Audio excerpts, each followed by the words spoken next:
to Talking Body.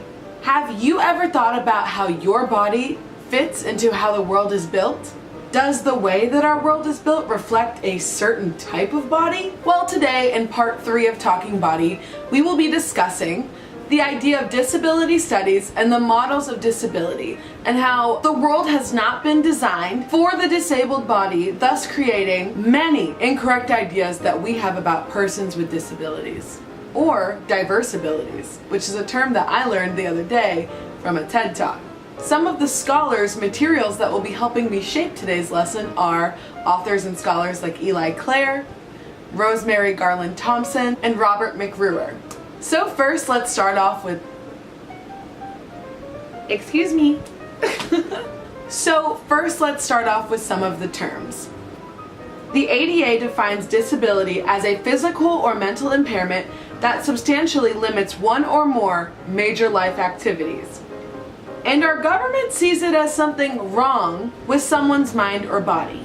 Disability scholars define disability as how certain situations in society can be a barrier to someone's day-to-day life. How do we define normal? And how does the idea of normal shape how we see certain bodies? Next, we will discuss ableism and the abled body. Ableism is a term that I definitely did not learn about in school, and I feel like we rarely use. Yet it is something that happens around us all the time. Leah Smith, a writer for the Center of Disability Rights, describes ableism as the description and social prejudice against people with disabilities. Ableism characterizes persons as defined by their disabilities and as inferior to the non-disabled. Ableism can be seen in our culture, infrastructure, media, and in our reactions to people with disabilities. Ableism can affect people with disabilities in the workplace, at school, and basically anywhere. Over time, scholars have come up with a few models that have changed over time to help us define disability. The first one being the moral model. This idea means seeing disability as a punishment or a sin. For example, someone thinking that God has punished them with a child with disabilities for something they did wrong. This model also creates the idea of a child with disabilities as a burden to the family. The next model is the medical/rehabilitation model. This is the idea that the disability must be fixed or cured. This model looks at people with disabilities as people who cannot do things that are considered to be normal, so they must be fixed and dependent on others. Smith also states, I believe much of ableism rests on the medical model of disability.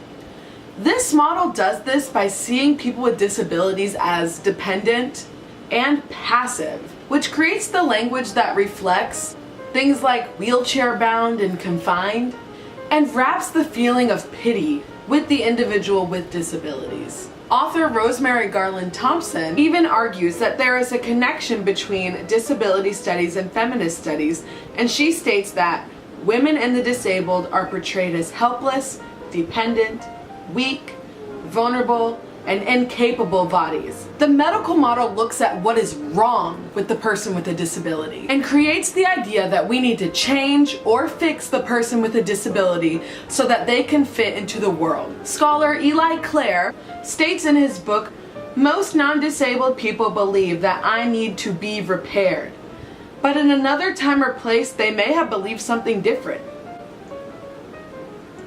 Claire is demonstrating to us the social construction of the disabled body. And lastly, this is where the social model comes into play. The social model is a pretty recent idea in the realm of disability studies. I think it was coming about in the 1960s or 70s. It is basically the idea that people with disabilities said, wait for a second, I am not the problem, the structure is the problem.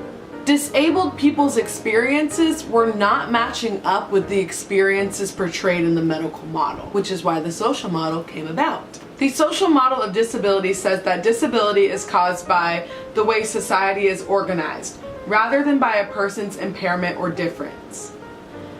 It looks at ways of removing barriers that restrict life choices for disabled people. When barriers are removed, disabled people can be independent and equal in society, with choice and control over their own lives. The social model is saying that the problem does not lie within the disability, it lies within the social system structure in our surroundings. those problems lie in and include inaccessible physical environments like inaccessible infrastructure, like stairs instead of elevators, no transportation, and more. Lack of interpreters, and things like places not allowing guide dogs.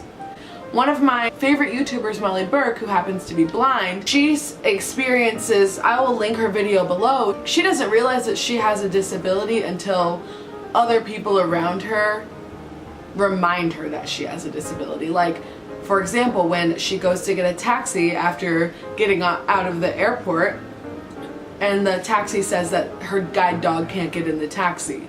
Those are moments where she is feeling the systems working against her disability. The ideas around the disabled body and looked at in disability studies are deeply rooted in our culture and do not have a pretty history. A lack of rights for those with disabilities, prejudice against disabled people, which is layered in history by keeping disabled bodies separate from society by force and in institutions, but also in the infrastructure, by not allowing certain bodies to access into certain places. And lastly, the idea of the freak. Claire writes, scientists, naturalists, and anthropologists, responding to the theory of evolution, used to believe that disabled white people and people of color, both disabled and non-disabled, were the missing links between humans and primates. Freak show owners and managers used to make big profits by displaying those same groups of people as wondrous, savage, curious. Yuck. For many disability scholars, the social model is indeed the dominant model. But with every theory, I have to mention the issues and nuances within the model. Tom Shakespeare, another scholar, has mentioned that there are conflicts between circumstances and accommodation. What this means is that the social model forgets about the impact of disability on the mind and body, and also does a disservice to those in pain. Learned that from my professor. And now back to some of the overlapping issues within the model. Scholar Eli Clare argues that he understands that medical intervention actually helped him survive as a newborn baby, but also how damaging the idea of cure is, which is in the medical model, to the disabled body. A very powerful quote from Eli Clare's book is, "Strangers offer me Christian prayers or crystals and vitamins, always with the same intent, to touch me, fix me, mend my cerebral palsy. If only I will comply. They cry over me, wrap their arms around my shoulders, kiss my cheek. After 5 decades of these kinds of interactions, I still don't know how to rebuff their pity, how to tell them the simple truth that I am not broken. Even if there were a cure for brain cells that died at birth, I'd refuse. I have no idea who I'd be without my tremoring and tense muscles, slurring tongue. They assume me unnatural, want to make me normal, take for granted the need and desire for cure." I mean, how powerful is that? This is why the field of disability studies has began to emerge more and more in academia over the past 20 years. This experience in society is one worth critically thinking about and analyzing. Disability studies examines the meaning, nature, and experience of living with a disability. So why does this matter? According to disabilitystatistics.org, 12.8% of Americans live with some sort of disability. Disabilities can be visible and they can be invisible. If you found this discussion interesting, there are many more resources out there for you to learn more about people with disabilities and the systems and structures that influence their everyday life in America and all over the world. You can check out the work of the scholars that I have mentioned, and I will also link below some helpful YouTube videos that have really helped describe infrastructure like the social model to me better in the past. And I'll also link Molly Burke's channel. Yet again, there is so much more for me to cover on this topic, but I hope that this was a good start and a good introduction for you, so you could learn some new terms and see how different bodies are affected by the systems that we have in place. Remember to critically think about the world around you and question what is normal. Thank you.